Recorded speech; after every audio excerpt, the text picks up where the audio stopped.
Olá, bem-vindos a mais um vídeo sobre conversas de consultório com Susana F. Rodrigues e mais uma vez também com a Maruki, a nossa convidada do costume. Vamos falar um bocadito hoje sobre transtorno ou perturbação obsessiva-compulsiva. Conforme lhe chamaremos transtorno ou perturbação, assim será TOC ou POC. Apesar de tudo, o nome transtorno ou perturbação pode fazer-nos pensar acerca de uma coisa absolutamente desmesurada e que pode, de algum modo, ser mesmo uma perturbação psiquiátrica.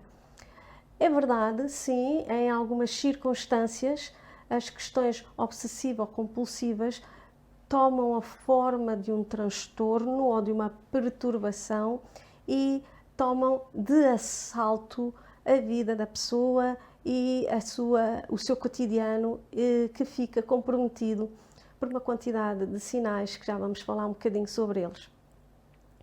Mas ainda assim, boas notícias, nem sempre é um transtorno ou uma perturbação, mas podem ser alguns traços que nós tenhamos e que, em certas alturas do campeonato, da nossa vida emocional ou psicológica, tomam algumas proporções um pouquinho fora do nosso controle e podem perturbar-nos um pouco. Aí nós não vamos falar em perturbação ou transtorno, mas sim em alguns traços ativados que podem estar durante este timing, nesta hora, neste dia, nesta altura da minha vida, a transtornar-me um bocadinho e a preocupar-me. Mas do que é que nós estamos a falar quando falamos então em TOC ou POC? Como diz o nome, transtorno obsessivo-compulsivo. Vamos dissecar a primeira parte obsessiva. Todos nós, na nossa vida, somos capazes de identificar, e mais, se não formos nós a identificar, há algumas pessoas das nossas relações que nos sabem fazer crer, ou nos podem dizer ou apontar o dedo às vezes em algumas das nossas questões obsessivas. E portanto, voltando atrás, uma obsessão é algo que nós temos, que se consubstancia primeiro num pensamento e que pode passar depois para o comportamento. E o que é que é? É um conjunto de pensamentos repetitivos, obsessivos, redondos, como eu vou lhe chamar, ok? Que me invadem e que fazem com que eu depois esteja sempre a pensar no mesmo, não é? Obsessivamente, repetidamente, pelo carisma da palavra, e que fazem com que eu esteja muito alocado ou alocada a este pensamento repetitivo, de tal modo que ele me invade, mesmo sem pedir licença, vamos falar assim, e está constantemente presente na minha mente, em tudo o que faço, mesmo que aquilo que eu esteja a fazer não tenha relação direta com o pensamento obsessivo. Claro que, habitualmente, as coisas não se mantêm só no pensamento, porque se mantivessem só no pensamento, talvez a coisa funcionasse. Mas, de facto, chega a um ponto que nós já sabemos, já falámos imensas vezes sobre isso, a irmandade intrínseca entre o pensamento e o comportamento. Portanto, como eu penso, logo faço. Na verdade, a seguir eu vou ter um conjunto de comportamentos também obsessivos, repetitivos, que têm a ver com o pensamento que eu tenho. Vamos imaginar coisas. Bom, não é bem imaginar, nós estamos de facto aqui no campo das coisas realistas. Muitas pessoas sofrem disto e não vivem, não convivem com isto de maneira feliz, como é óbvio. Mas vamos dar aqui alguns exemplos. Imaginemos que eu tenho dentro da minha cabeça que eu tenho que sei lá, deixa-me dar um exemplo mais concreto que tenha a ver com histórias clínicas precisas. Imaginemos que eu tenho dentro da minha cabeça que vou vomitar. E este pensamento obsessivo persegue-me o dia inteiro. E às vezes até à noite. Nas mais variadas circunstâncias. Quando estou a comer, portanto, às refeições... Maruki, está a magoar a dona. Só aí. Ou quando me levanto de manhã e estou a lavar os dentes, ou, por exemplo, quando estou a trabalhar a meio do dia e é hora de ir tomar um snack. Eu como, logo vomito. Pode ser este o meu pensamento obsessivo. E passo o dia inteiro em manobras mentais e comportamentais, que se consubstanciam em comportamento mesmo, não é? Para tentar evitar vomitar sempre que como. E este pensamento não me larga sempre na minha cabeça, ok? Agora imaginem o que é eu sentir-me tomada de assalto por este pensamento obsessivo, sempre dentro de mim própria e que não me deixa estar liberta, que não me deixa estar sossegada a ter a minha vida normal, a trabalhar, a comer, a fazer seja o que for de maneira normal. Obviamente que muitas vezes nós dizemos uns aos outros: epá, és obsessivo, pá, para com isso é uma obsessão tua. Já tem às vezes a ver com outras coisas mais menores, não é? Que já não têm só a ver com coisas tão acentuadas como esta, sei lá. Eu sou obsessiva com as horas, gosto de cumprir horas, gosto de ser pontual, gosto de entrar nas minhas consultas online àquela hora, gosto de receber os meus pacientes em consultório àquela hora. Isto não é problemático. Só se torna como problemático quando as minhas obsessões me comprometem no meu dia a dia, no meu comportamento, nas minhas relações e até, eventualmente, com as minhas escolhas, não só de relacionais, amorosas e profissionais, e até do que vou fazer ou como vou comportar durante o dia. Obviamente, eu posso ter outro tipo de pensamentos obsessivos que me invadem e que não me deixam ter sossego. Vamos imaginar outra situação. Eu não posso ver facas à minha frente porque tenho um pensamento obsessivo que quando vir a faca vou agarrar nela e vou magoar alguém. Mesmo que eu não tenha ímpetos de morte nem de agressividade para com ninguém, mesmo que essa pessoa nunca me tenha feito mal e que nem sequer esteja relacionado só com uma pessoa, isto pode estar relacionado com pessoas em geral, na verdade eu não acredito na inviabilidade do meu comportamento, do meu pensamento, começo a ter medo dele e, portanto, passo o dia inteiro em manobras evitativas de mexer ou de ter uma faca à frente. Ou outra situação, eu tenho medo de deitar o meu bebê da janela para fora, da janela para baixo. Isto é muito típico nas depressões pós-parto, as recém-mamãs pensarem isto à medida que não conseguem lidar com algumas das tarefas de desenvolvimento do bebê e às vezes é logo desde cedo, desde que o bebê nasce, que às vezes até é inútil enquanto se está grávida, que eu vou fazer mal ao meu bebê, eu hipoteticamente vou utilizar facas ou outros objetos cortantes ou até atirá-lo do cimo da janela. E este pensamento provoca-me uma extrema angústia. Como devem imaginar, não é nada fácil viver com estes pensamentos. Porquê? Porque há uma parte nossa que tem receio de que este pensamento se consubstancie em comportamento. Por causa desta irmandade, não é? Aquilo que eu costumo chamar a irmandade entre o que eu penso e o que eu faço.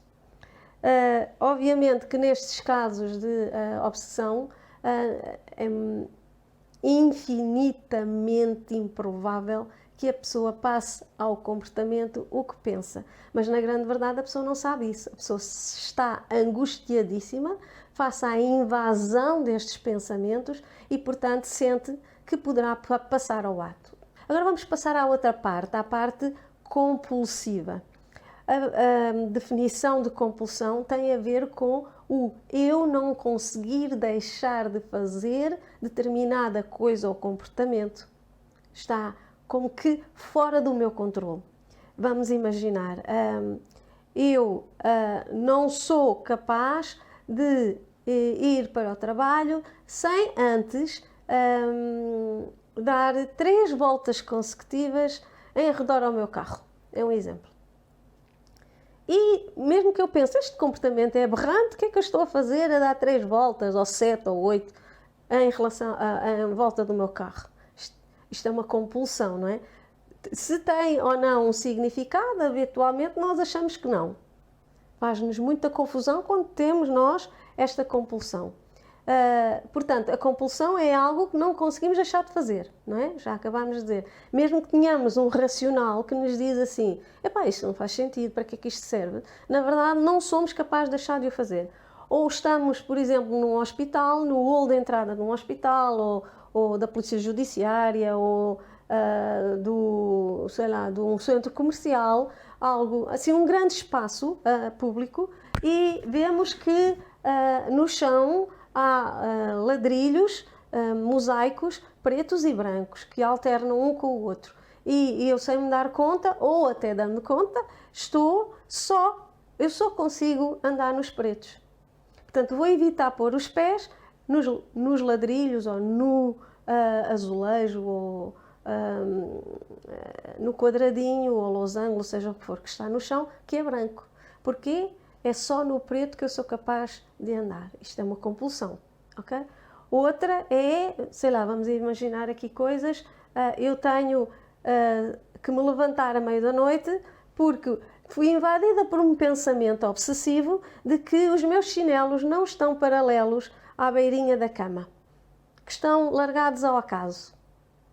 Então, isso não me faz estar sossegada. Então, eu levanto-me e vou ter que ver se os meus chinelos estão ou não em paralelo e ali arrumadinhos à beirinha da cama, e se não tiverem, eu vou ter que os colocar. E só assim é que eu sossego e vou para a cama e consigo descansar, eventualmente até dormir.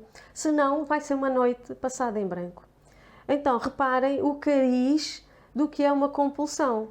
É algo que nós não conseguimos deixar de fazer e, portanto, vai tomar de assalto a nossa vida e vai comprometer muita coisa. Vai comprometer a socialização, vai comprometer a minha imagem perante o público em geral, não é? Os meus amigos, as pessoas com quem me confronto na rua, as pessoas com quem me dou, as pessoas com quem trabalho. O meu trabalho, imaginem que eu sou tradutor ou faço legendagens para determinadas firmas e que tenho que estar num open space, no meu local de trabalho, com os meus colegas a um computador, mas que tenho uma compulsão de que às 5 horas eu tenho que sempre fazer um ritual, uma compulsão, não é? Uma coisa que não sou capaz de deixar de fazer, que é, por exemplo, dar 7 voltas à minha cadeira.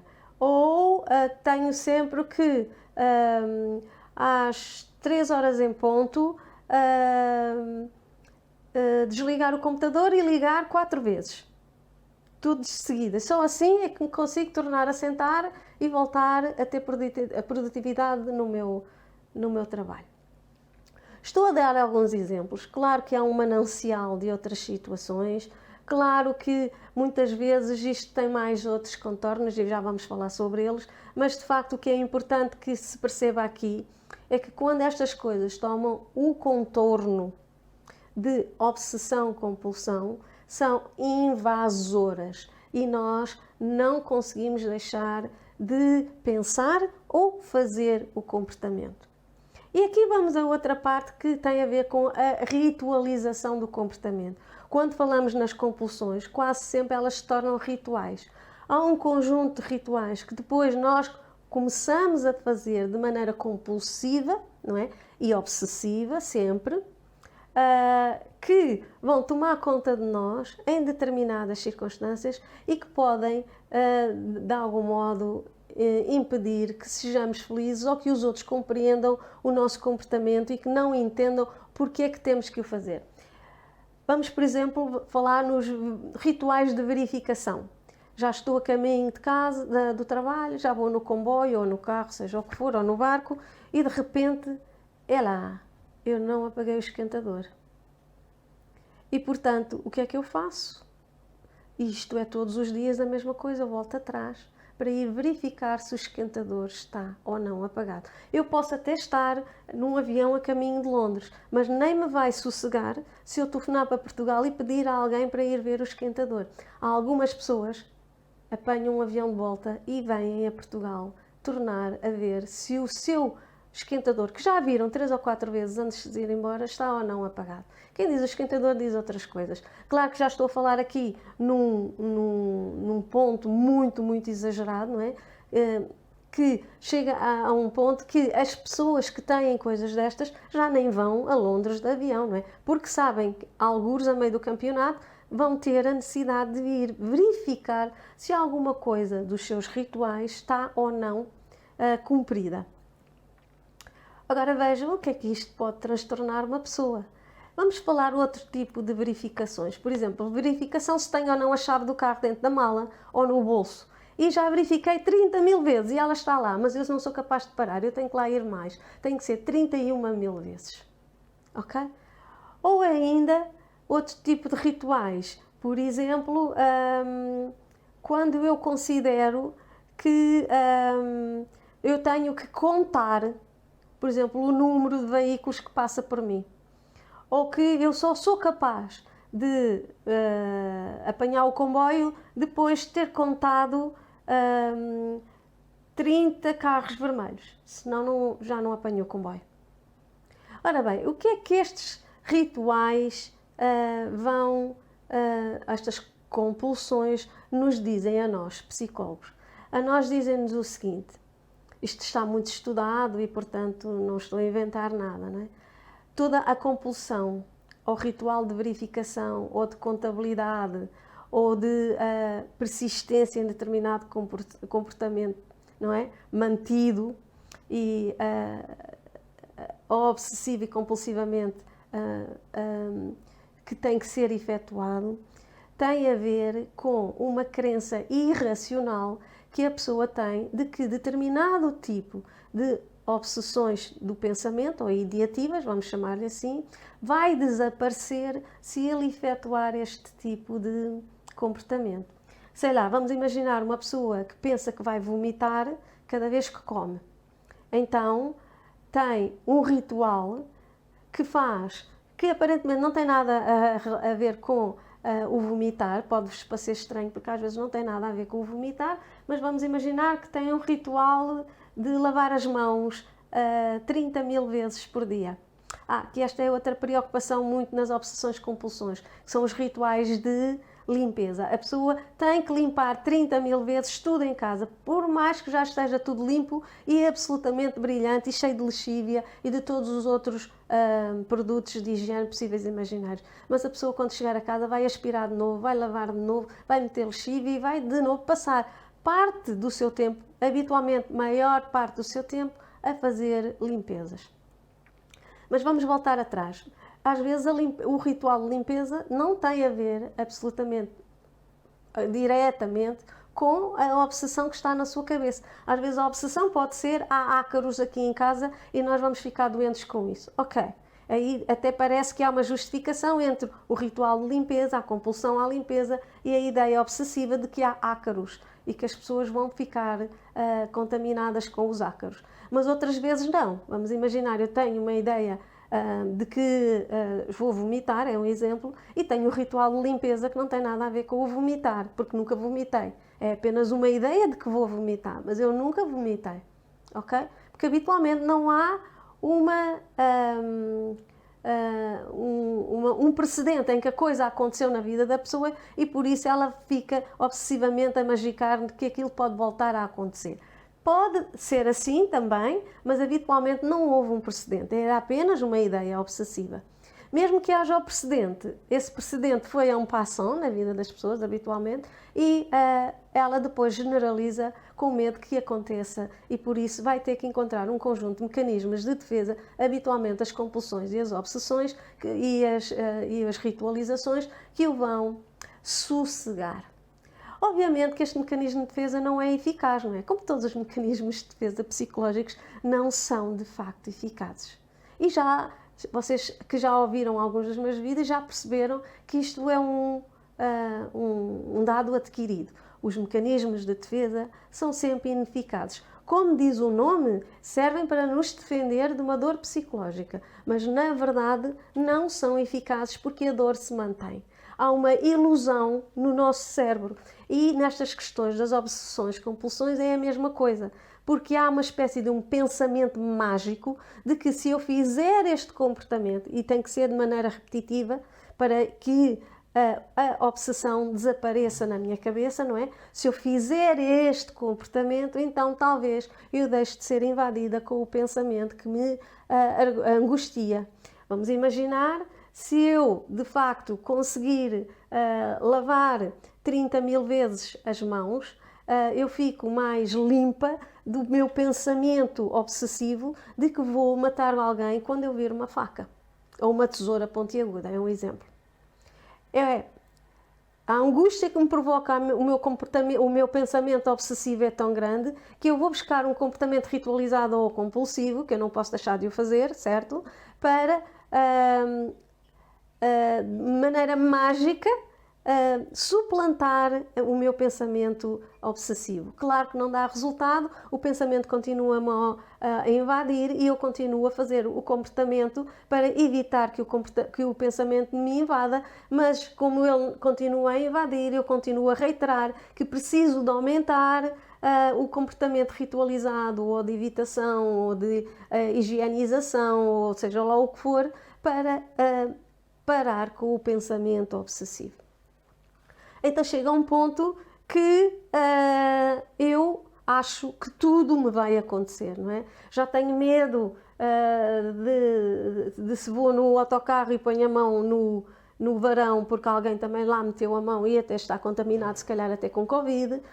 Já vou entrar na casa por exemplo, vou ao consultório do médico e tenho que lavar as mãos 30.000 vezes antes de entrar no consultório e depois, quando lá estou a falar com ele, peço licença, ainda vou ao lavatório que está ali ao lado. Muitos consultórios têm um lavatório, não é? Para as questões ascéticas, e vou lá lavar as mãos e peço licença, saio da consulta, ainda vou ao quarto de banho e lavo as mãos, e quando saí da consulta também lavei as mãos. Claro que é impensável meter as minhas mãos no carro de alguém, num transporte público ou até numa motoreta ou numa bicicleta tipo bicla ou tipo gira, que é de uso comum das outras pessoas, impensável, não é? Ando sempre com um frasco de desinfetante no bolso, agora quase todos andamos por causa da pandemia, e ando sempre com toalhetes ascéticos nas minhas mãos para me desinfetar. Agora imaginem o que é tomada de assalto, ou todos, ou nós tomados de assalto com coisas destas, em que para os outros são bizarras e aberrantes, porque parecem, não é? Não há uma explicação possível, eu não consigo explicar que estou a fazer isto para que não me invada um determinado pensamento obsessivo, porque nem sequer às vezes me vem isso à cabeça, é uma coisa intuitiva e inconsciente, mas na verdade sei que estou tomada de assalto por isto, é que a minha vida não consegue ir para a frente, estou sempre numa angústia permanente, numa vigilância perceptiva contínua, que não me deixa ser feliz, que não me deixa relaxar. Porque eu acredito piamente que se eu não fizer este comportamento, algo de mal me vai acontecer, ou que vou ser invadido por uma quantidade de doenças, etc, etc, etc. Ora bem, como é que se faz a intervenção das perturbações ou dos transtornos de TOC ou POC? Sempre é necessária a intervenção médica. Aqui é sempre necessária uma intervenção medicamentosa de cariz psiquiátrico, sobretudo se o transtorno seja muito avolumado e tiver uns contornos muito insistentes, intensos e persistentes e contínuos no tempo. Normalmente o que se usa são os inibidores seletivos da recaptação da serotonina, que é um dos nossos neurotransmissores que está em alteração nos casos de transtorno obsessivo-compulsivos, e às vezes também um neurolético, nem sempre, tudo depende como eu disse, do fulgor, da intensidade e do cariz do transtorno, e cada pessoa é uma pessoa. E é sempre necessário, concomitantemente ao tratamento psiquiátrico, um tratamento psicoterápico, um tratamento psicoterapêutico, que habitualmente tem mais sucesso com algumas terapias de cariz cognitivo-comportamental. Estas terapias vão ajudar a pessoa a desmobilizar do pensamento mágico ou obsessivo e encontrar um racional que substitua o racional ineficaz e que é irracional, não é? O racional e irracional, as crenças irracionais. Vamos imaginar, se eu não lavar ou se eu não der 3 vezes a volta à cadeira ou à mesa da cozinha, eu vou realmente pegar na faca e magoar alguém. Portanto, isto é uma crença irracional, porque não vai pegar na faca nem magoar ninguém. Mas a pessoa acredita mesmo e, portanto, como acredita, sabe que a única maneira de não o fazer é dar as 3 voltas à mesa da cozinha.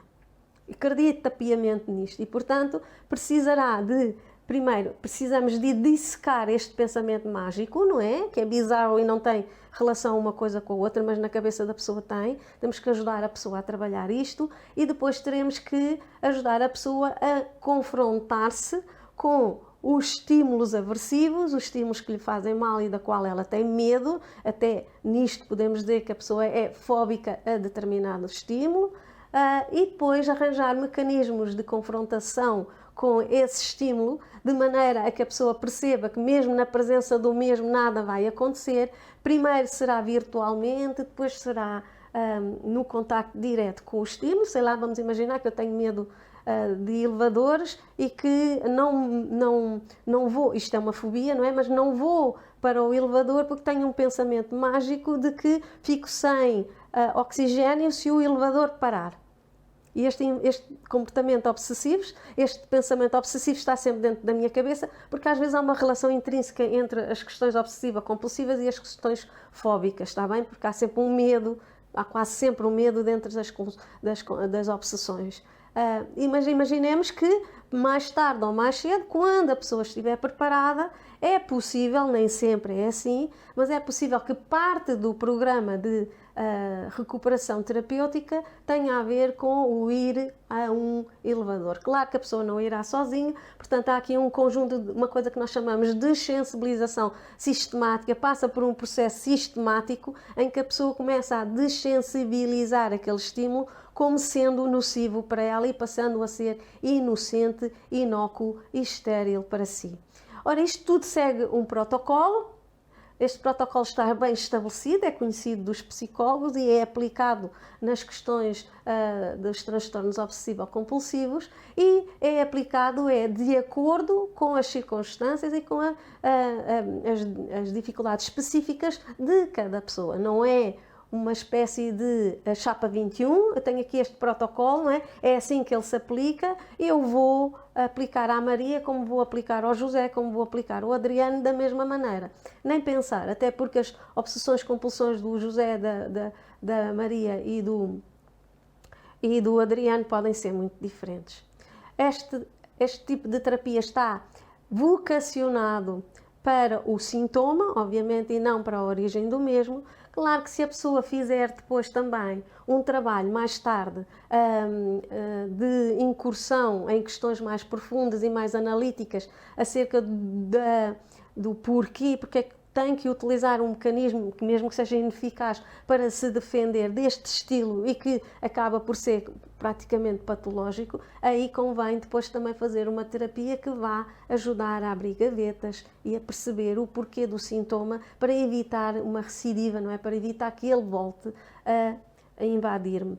Muitas vezes, nos casos de toque, sobretudo os mais graves, é possível que haja durante algum tempo uma diminuição e até evolução dos sintomas e que mais tarde, quando estejamos mais instáveis por qualquer outro motivo na nossa vida, pode até nem ser igual ao mesmo que provocou o primeiro episódio, ou o segundo ou o terceiro, não interessa, mas pode vir a reacender-se a sintomatologia. E aí também é importante voltar a fazer um pequeno programa de reforço da evolução dos sintomas.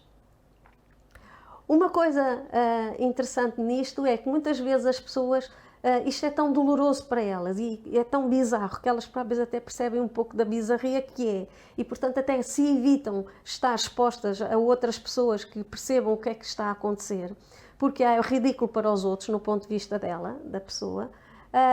Acontece que às vezes traz também algumas coisas hilariantes na vida da pessoa. Posso talvez falar aqui uma ou outra coisa, e também devo dizer o seguinte: às vezes é mais fácil quando eu aceito e percebo que eu tenho esta perturbação e que vou ter que viver com ela, se calhar a minha vida toda, se for uma coisa muito intensa, porque nem todas são assim, não é? Às vezes é apenas um ligeiro ou uma sintomatologia moderada que pode facilmente ser extinta por estes dois tipos de terapia concomitante que eu falei, a farmacológica, psiquiátrica e a psicoterapêutica. Ou, se for muito intenso, muito enraizado e muito antigo e sempre em manifestação contínua, eu tenho também que fazer um trabalho com os meus pacientes de uma certa aceitação e até de uma espécie de joke, não é? Uma certa entender a minha sintomatologia também como algo engraçado e que pode ter um cariz divertido se eu desejar não estar sempre angustiado com isto. Também é um trabalho que se faz e que é preciso, de algum modo, sermos perceber que às vezes a aceitação de algo é também um caminho andado para a cura. Mas eu vou dar um exemplo muito engraçado que eu vi uma vez numa entrevista de um certo cancionetista, como se dizia no tempo da minha mãe, de um cantor de música pop brasileiro, um senhor já veterano nestas coisas, muito popular e que nunca escondeu que tem uma perturbação TOC. Houve uma altura da vida dele em que ele esteve nos Estados Unidos da América e este cantor é uma pessoa muito religiosa e todos os dias ia à igreja a uma determinada hora, só àquela igreja, e tinha que entrar e sair pela mesma porta. Era um ritual que ele tinha, senão não seria nunca capaz de entrar na igreja se não fosse assim. E então, para cumprir a sua crença e o seu tempo de reza que ele tinha consignado durante o dia para si, e está tudo muito bem, ele um dia entra na mesma igreja que todas as vezes entrava, rezou, e quando foi para sair ele não tinha a porta da igreja aberta, estava fechada. O sacristão não percebeu que ainda havia alguém dentro da igreja e fechou a igreja à chave.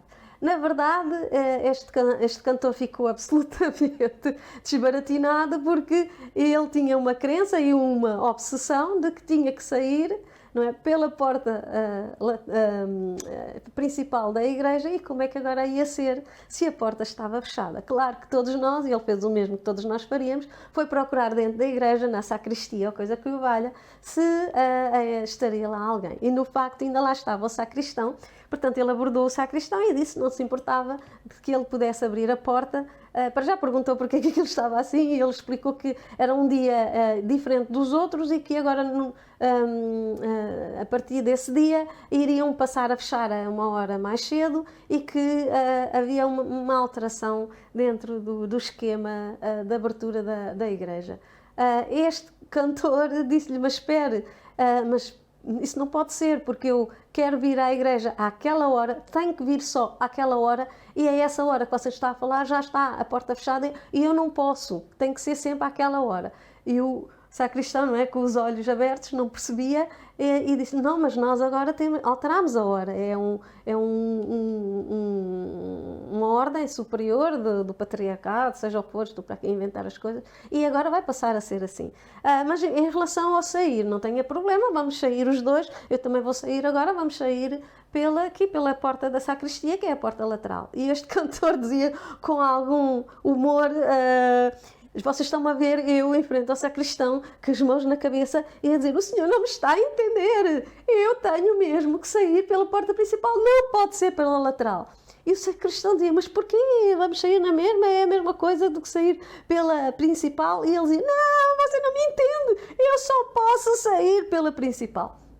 Pronto, e depois isto tem algumas nuances divertidas que este cantor, em algumas entrevistas, conta e que têm a ver exatamente com algumas situações que, em vez de as encararmos sempre como um drama, podemos também fazer algum joke. Como também há um certo humorista na praça portuguesa do humor que tem este transtorno e que ele já está farto de falar nisso em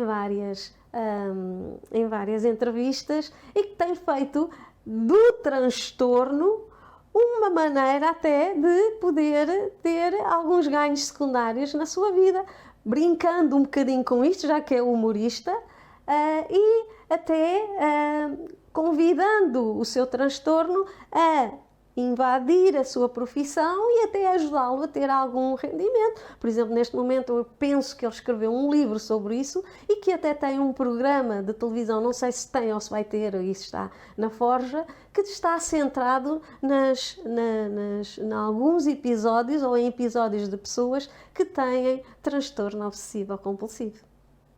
Se você também tem este transtorno, ou se tem alguns traços, às vezes não é um transtorno, são alguns traços. Há uma coisa que tem que ficar bem clara na sua cabeça, mesmo que os seus pensamentos sejam de agressividade, de morte ou de coisas muito macabras em relação a si ou a outros, tenha a certeza de uma coisa, que nestes transtornos é absolutamente bem estudada, você nunca vai fazer isso. Se tem medo de matar alguém, se tem medo de usar uma faca, se tem medo de magoar alguém com uma tesoura, se tem medo de atravessar a estrada e que vai ser atropelado, e isto é uma coisa obsessiva na sua cabeça e por isso nunca atravessa as estradas, fique sabendo, mesmo que as atravesse, que não lhe vai acontecer nada. É apenas um pensamento mágico. Bom, mas já sabe, como é um transtorno que tem, de facto, ou várias maneiras de poder ser tratado, já sabe, pode pedir ajuda e até, quem sabe, procurar uma quantidade ou em concomitância de abordagens que o podem ajudar a mitigar o seu sofrimento. Até ao próximo vídeo.